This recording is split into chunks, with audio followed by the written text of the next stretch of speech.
Vandalism of critical infrastructure in Nigeria is a growing problem. Railway tracks are being stolen, public buildings burnt down, and street lights damaged. Now, several government ministers have come together in Abuja to try and address the issue. Evelyn Akaka reports. Nigeria has invested billions in providing new infrastructure, but citizens are destroying it. Everything from manhole covers to bridge railings are being damaged or stolen. On another level is the incessant attacks on critical public facilities such as police stations and INEC offices. As a matter of fact, the destruction of public infrastructure and facilities is not just vandalism, it is a form of terrorism.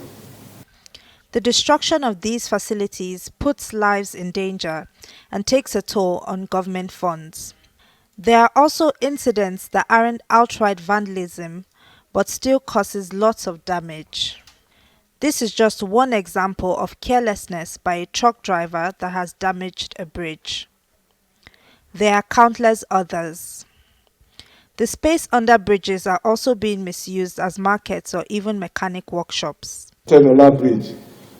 There was damage to the bridge elements by fire caused by petrol-laden tankers. The next one is Kara Bridge. Damage to the bridge elements, again petrol tankers. Then Tamburawa Bridge in Kano. The first two were in Lagos. Tamburawa Bridge in Kano. Illegal mining activities. That exposed all of the piles sustaining the weight of the bridge.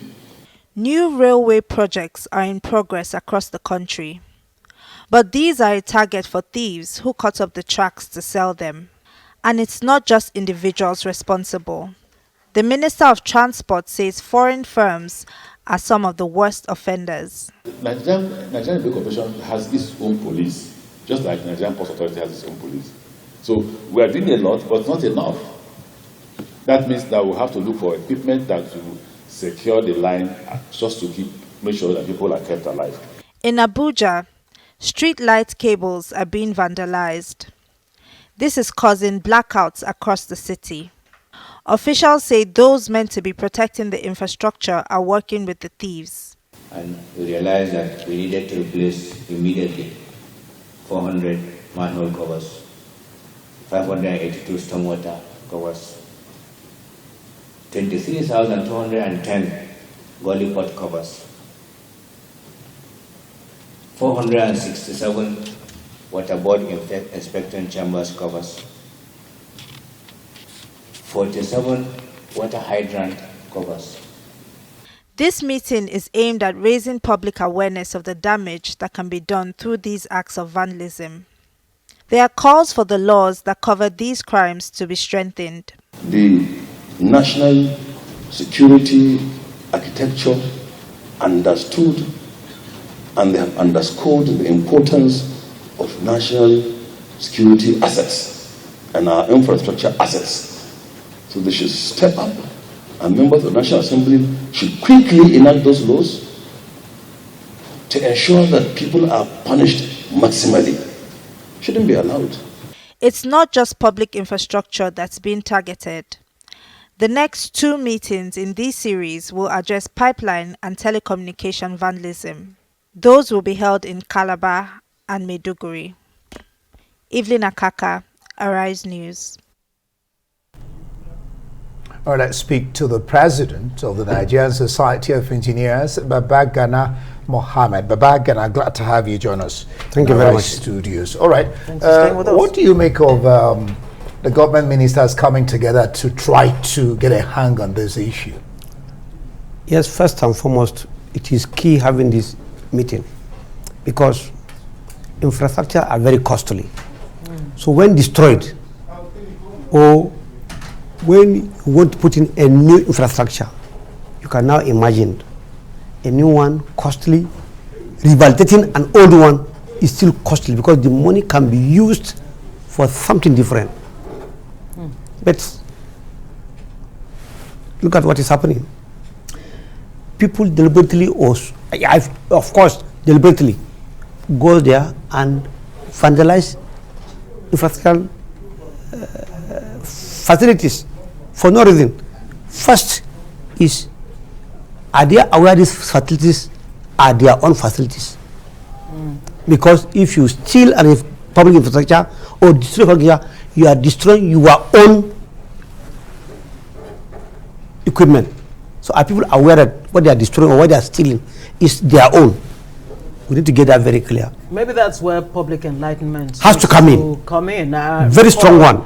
You know, those public enlightenment campaigns that you'd have when we're growing up anyhow, maybe that message needs to go out. But are we able to cost it in terms of naira and kobo, what this vandalism has caused Nigeria, whether you're talking about rail tracks, or which bridges, is, bridges, or street lighting. It's quantum amount is big. Because come to think of it now, today a bag of cement is 3,900 or thereabout. So come to think of anything you want to think of, just quantify from that aspect. You see, because when we are young, a cost of cement was like 200 naira per bag, right? Yeah. So today it was 3,900. So come to think of it, you come to think of the quantum of money involved. Yeah. Now my concern really is, I mean, they say prevention is better than cure. Correct. My concern, I was asking you behind the camera, are there no CCTVs where I said that? Are these people not has anybody been, caught? Are they not being caught? How do people just get away with these things and nobody's brought in?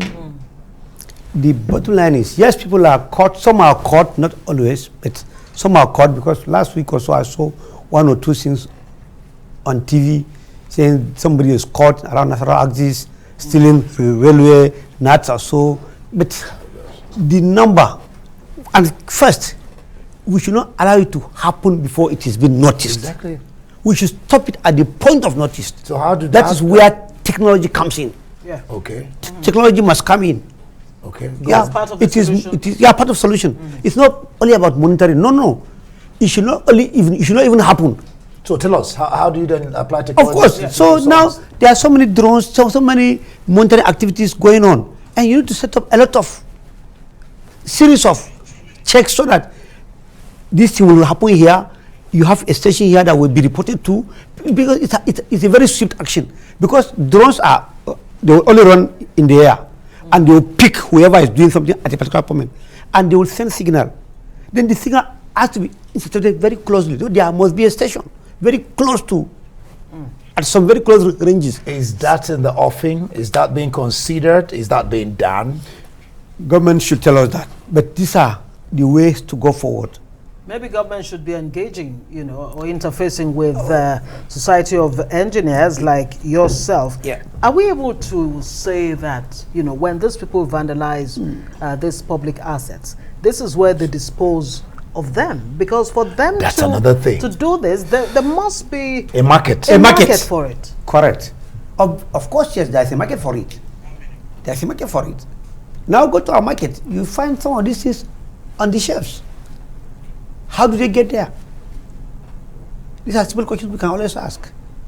So when should government begin to apprehend this? Government knows what to do. Because because these are solutions to the. We're just bringing out the solution. Yes, she's talked about the market. Yeah. You have to trace people to where the markets are. Of course, yes. You're the Society of Engineers. She did ask you before. You talked about drones. Okay, and I was going to ask you: Have you made representations to the government on the need to use a drone technology to solve this problem? And then what she brought up now about the market and being able to track them down. Always made to government. It's one thing about making submission, and it's one thing about your submission being taken. Sometimes you need to also understand where they are coming from. Maybe the solutions being offered in court, maybe they felt, sometimes the problem I have in this country is everybody in this country is an engineer. Everybody in this country is an engineer. That's the problem I have. All right, Engineer Babagana Mohammed, at least you are an engineer. Of course, yes. Okay, President of Society of Engineers, thank you so much for joining us on Newsnight.